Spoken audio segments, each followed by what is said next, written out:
আচ্ছা, ওষুধ খাওয়াবো। আচ্ছা তুমি বলো তো তোমার কাছে কতগুলো ওষুধ আছে? এই দেখো, একটা, হ্যাঁ এই একটা কৌটা, দুটো, ধরো তাড়াতাড়ি, দুটো, তিনটে, চারটে, পাঁচটা, এই একটা পাতা, ছটা, সাতটা, আটটা, এই যেইটা, নটা। তাহলে তুমি কয় রকম ওষুধ খাও? 9 রকম। উপর দিকে তাকাও, অসুবিধা হচ্ছে তাকাতে?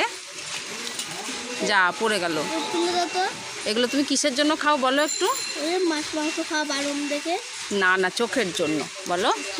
চোখের জন্য। আসলে এই ওষুধগুলো খায় দেখে ওর মাছ মাংস খাওয়া বারণ হয়েছে, ওই জন্য ওই কথাটা বলছে।